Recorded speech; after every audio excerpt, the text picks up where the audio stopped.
नमस्कार दोस्तों, आज की क्लास में हम बात करने वाले हैं इन्फ्लेशनरी गैप और डिफ्लेशनरी गैप के बारे में। आशा करता हूं कि आप सभी लोग बहुत अच्छे होंगे। और आज की क्लास में जो हम बात करने वाले हैं वो है जीएस पेपर 3 से रिलेटेड। इसके क्वेश्चंस प्रीलिम्स में भी पूछे जा सकते हैं। और जो बुक मैं फॉलो कर रहा हूँ वो रमेश सिंह बुक है।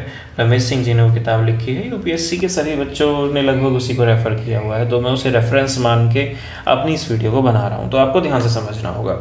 सबसे पहले हम बात करते हैं कि इन्फ्लेशनरी गैप या डिफ्लेशनरी गैप होते क्या हैं। आपको नाम से ही समझ आ रहा है, इन्फ्लेशन और डिफ्लेशन, यानी कि इनका इन्फ्लेशन और डिफ्लेशन के साथ कुछ लेना देना होना चाहिए। अगर आपने हमारा चैप्टर 1 नहीं देखा तो प्लीज़ जाके पहले चैप्टर 1 देखिए, उसके बाद आप चैप्टर 2 की तरफ आइएगा। तो बात करते हैं जीडीपी के बारे में। आप कहेंगे सर अभी आप इन्फ्लेशनरी की बात कर रहे थे, अचानक से जीडीपी कहाँ से आ गई है। तो बेटा अगर आपको जीडीपी नहीं पता, नेशनल इनकम नहीं पता, तो आप इन्फ्लेशनरी गैप और डिफ्लेशनरी गैप को ठीक ढंग से नहीं समझ पाएंगे। तो शुरू करते हैं। सबसे पहले है जीडीपी। जीडीपी की फुल फॉर्म क्या दी है हमें? Gross domestic product. ग्रोस का मतलब क्या होता है? ग्रोस का मतलब होता है सकल, घरेलू। घरेलू का क्या मतलब है? घरेलू का सीधा मतलब ये है कि आपके घर के भीतर, आपका घर क्या हो सकता है? आपका घर है आपका देश, और आपके देश में जितने गुड्स यानी कि सामान और सर्विसेज यानी कि सेवाएं,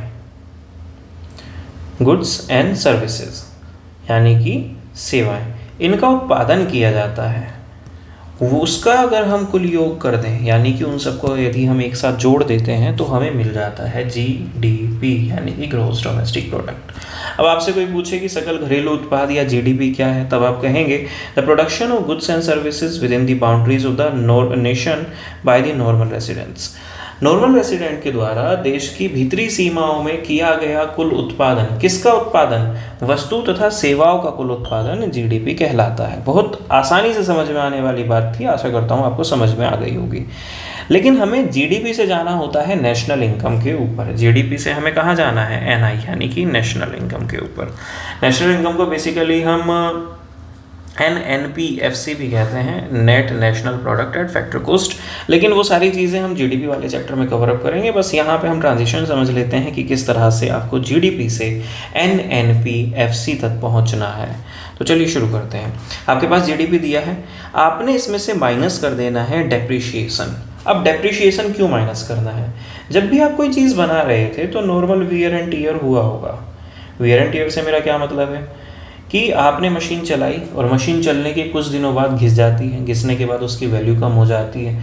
मान लेते हैं कि आपने किसी मशीन को चलाकर 100 रुपये का प्रोडक्शन किया, लेकिन इसे चलाने में आपकी मशीन लगभग 20 रुपये की घिस जाती है। आपका एक्चुअल प्रोडक्शन 100 का है, लेकिन 20 क्या होती है? मशीन घिस जाती है, तो 20 तो आपका नुकसान हुआ। ऐसे में जो आपके पास 80 बचता है वो हमारा होता है NDP, यानी कि नेट डोमेस्टिक प्रोडक्ट। अब डेप्रिशिएशन को थोड़ा ढंग से समझ लेते हैं। किसी भी एसेट की अपनी एक लाइफ होती है। जैसे आपने कोई मोबाइल फ़ोन ख़रीदा है, तो मोबाइल फ़ोन जब आपके पास होता है तो आप मान लेते हैं कि मोबाइल फ़ोन 5 साल चलेगा, 10 साल चलेगा। और यदि आप मान लें कि आपने 5 साल के लिए ख़रीदा और उसकी जो लाइफ है वो लगभग 5,000 का आपने ख़रीदा और उसकी लाइफ जो है वो लगभग 10 साल है, तो ऑन एन एवरेज 500 हर साल आपका कम होते चला जाता है, यानी कि 500 रुपये आपका डेप्रिशिएशन हो जाता है। कोई भी मशीन जब आप ख़रीदते हैं तो उसकी लाइफ होती है, और वो लाइफ ख़त्म करने के बाद वो चली जाती है मशीन स्क्रैप में। और जब मशीन स्क्रैप में पहुंचती है तो उसकी अपनी कोई स्क्रैप वैल्यू होती है, उसे हमें डिडक्ट करना होता है डेप्रिशिएशन में से। ज़्यादा कंफ्यूज मत होइएगा, जब मैं जीडीपी वाला चैप्टर लेकर आऊँगा आपके लिए तो बहुत अच्छे से एक्सप्लेन दोबारा से कर दूँगा। So depreciation is basically the expected life on asset and normal wear and tear during its life span. अब इसका जो भी लाइफ स्पैन होता है उस दौरान जो भी नॉर्मल वेयर एंड टीयर होता है वही हमारा डेप्रिशिएशन कहलाता है। एग्जाम्पल और भी हो सकते हैं। मान लीजिए आपने कोई गाड़ी खरीदी है, गाड़ी की लाइफ आप बहुत अच्छे से जानते हैं 10 साल है, 15 साल है, 15 साल बाद ये ज़ीरो हो जानी है। तो वही क्या है, आप उसे डिवाइड कर दीजिए 100 को और आपको मिल जाएगा कि हर साल आपकी गाड़ी कितना डेप्रिशिएट होती है, यानी कि उसकी कीमत हर साल कितना कम होती जाती है।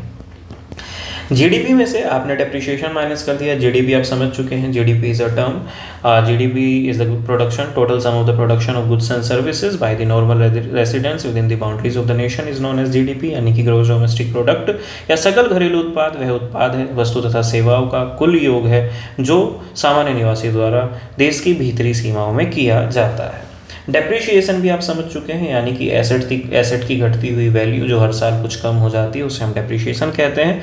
तो हमें मिल जाता है एनडीपी, यानी कि net domestic product. Net domestic product अब हमें मिल चुका है। अब हमें निकालना है एनएफआईए। एनएफआईए क्या है? अगर आप नेट डोमेस्टिक प्रोडक्ट में एनएफआईए को ऐड कर देते हैं, यानी कि net factor income from abroad. Net factor income का मतलब ये है कि हमें जो इनकम मिलती है, फैक्टर इनकम की बात कर रहा हूँ, वो बेसिकली 4 फॉर्म में मिलती है। या तो वेजेस हो सकती हैं, यानी कि दिहाड़ी, मजदूरी, कुछ भी मान लीजिए, सैलरीज मान लीजिए। प्रॉफिट हो सकता है, इंटरेस्ट हो सकता है। इंटरेस्ट किस लिए मिलेगा भाई? आपने किसी को कैपिटल दिया है, पैसा दिया है, उसके बदले आपको इंटरेस्ट मिलना चाहिए। प्रॉफिट क्यों मिलेगा? आपने कोई बिजनेस किया है ना, आप अपनी उद्यमशीलता को दिखाते हैं, इसीलिए आपको प्रॉफिट मिलता है। कोई बिजनेस क्यों करता है? ताकि उसे प्रॉफिट मिल सके। और लास्ट में वेजेस, प्रॉफिट, इंटरेस्ट, और एक इनकम और होती है wages, profit, interest and rent, यानी कि आपने अपनी ज़मीन पर किसी को काम करने के लिए छोड़ा है, तो ज़मीन के बदले आपको रेंट मिलने वाला है, घर के बदले आपको रेंट मिलने वाला है। बेसिकली 4 तरह की इनकम होती है। ये जो चारों इनकम होती हैं, इन्हें हम मिलाकर कहते हैं फैक्टर इनकम, क्योंकि ये फैक्टर कॉस्ट के बदले दी जाती हैं। अब फैक्टर कॉस्ट हम बाद में कभी समझेंगे, दूसरे चैप्टर्स में आपके लिए लेकर आऊँगा, लेकिन अब आपको फैक्टर इनकम समझ आया। अब कुछ पैसे हमारे पास हमारे देश से बाहर चले जाते हैं और कुछ पैसे विदेशों से हमारे देश में आते हैं। बाहर रहने वाले लोग, जो इनके परिवार हमारे देश में रहते हैं, या फिर हमारे देश के लोग जो बाहर रहते हैं और अपने परिवारों को पैसा भेजते हैं, तो वो बाहर से पैसा इंडिया में, और इंडिया का कुछ पैसा बाहर चला जाता है। अब होता क्या है, मान लेते हैं कि आपके देश में 500 रुपये किसी ने बाहर से भेजे, लेकिन आपके देश में रहने वाले किसी दूसरे देश के व्यक्ति ने अपने देश में कुछ पैसे भेज दिए, वो 200 रुपये हैं, 200 रुपीज़। तो आपका जो एनएफआईए आएगा वो लगभग 300 आ जाता है, यानी कि 300 आ जाता है। जैसे ही आप एनडीपी में एनएफआईए जोड़ देते हैं, तब आपको मिलता है एनएनपी। एनएफआईए आपने जैसे ही जोड़ा, तब आपको क्या मिलेगा? एनएनपी मिल जाएगा, यानी कि नेट नेशनल प्रोडक्ट। और नेट नेशनल प्रोडक्ट को ही हम एनआई या नेशनल इनकम कहते हैं।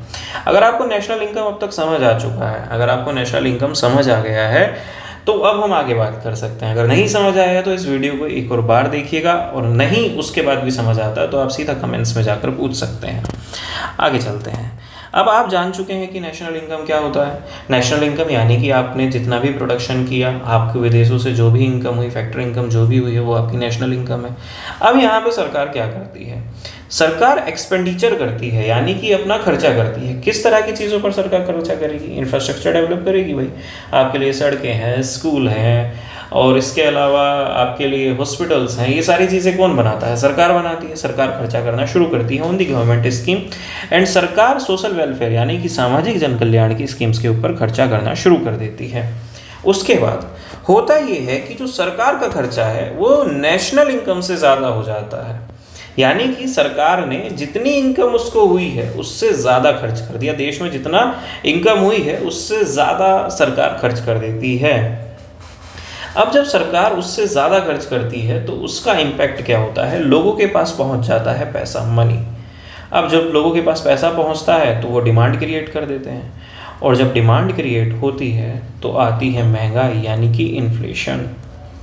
आप समझ आ गया होगा आपको, मुझे पता है, क्योंकि अगर आपको जीडीपी ना पढ़ाया जाए, नेशनल इनकम ना पढ़ाया जाए, तब आपको समझने में थोड़ी सी दिक्कत हो सकती थी। सरकार ने नेशनल इनकम से ज़्यादा जो पैसा है वो खर्च कर दिया, मनी खर्च कर दिया। इससे डिमांड इंक्रीज़ हो जाती है, और डिमांड इंक्रीज़ होने के बाद लोग क्रिएट करते हैं एक सिनेरियो जहाँ पे डिमांड पुल इन्फ्लेशन हमें देखने के लिए मिलती है, यानी कि डिमांड की वजह से हमें मांग जनित महंगाई इसको बोलते हैं, मुद्रास्फीति इसको बोलते हैं।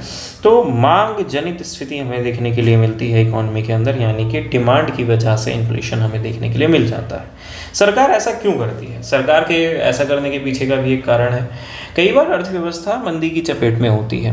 मंदी की चपेट से अर्थव्यवस्था को बाहर लाने के लिए सरकार को ऐसा करना पड़ता है कि सरकार अपना एक्सपेंडिचर नेशनल इनकम से बढ़ा देती है, ज़्यादा कर देती है। आशा करता हूँ कि आपको इन्फ्लेशनरी गैप तो अब समझ में आ गया होगा। बहुत सिंपल सा टर्म है। और कब यूज़ किया जाएगा ये टूल? जब हमारे देश में डिफ्लेशन हो, यानी कि आपका देश अभी मंदी की चपेट में है, तब आप इस टूल को यूज़ कर सकते हैं। दूसरा होता है डिफ्लेशनरी गैप। नाम से ही समझ में आता है इसका उल्टा होगा। सरकार का एक्सपेंडिचर इस बार कम हो जाता है और सरकार की नेशनल इनकम बढ़ जाती है। अब लोगों के हाथ में पैसा पहुंचना हो जाता है कम। अब जब लोगों के हाथ में पैसा नहीं पहुंचता तो लोग डिमांड नहीं करते, डिमांड नहीं करते तो मंदी की स्थिति आ जाती है। यानी कि अगर आपके देश में महंगाई हो तो सरकार को अपना जो एक्सपेंडिचर है वो थोड़ा कम कर देना चाहिए। आज की वीडियो में हमें सिर्फ इतना ही समझना था। आज की वीडियो में हमने जो भी समझा उसमें दो मुख्य टॉपिक हैं, जिसमें inflationary gap, deflationary gap, GDP, साथ ही साथ हमने जीडीपी से एनआई यानी कि नेशनल इनकम पर जाने का भी तरीका ढूंढ लिया है। आशा करता हूँ कि आप सब अच्छे होंगे, हमारी वीडियोज़ को देखते रहिए और साथ ही साथ चैनल को सब्सक्राइब कर लीजिए, क्योंकि आने वाली वीडियोस आपको नोटिफिकेशन बेल आइकन दबाने के बाद ही मिलने वाली हैं। तो चलिए मिलते हैं आपसे अगली वीडियो में। Have a nice time.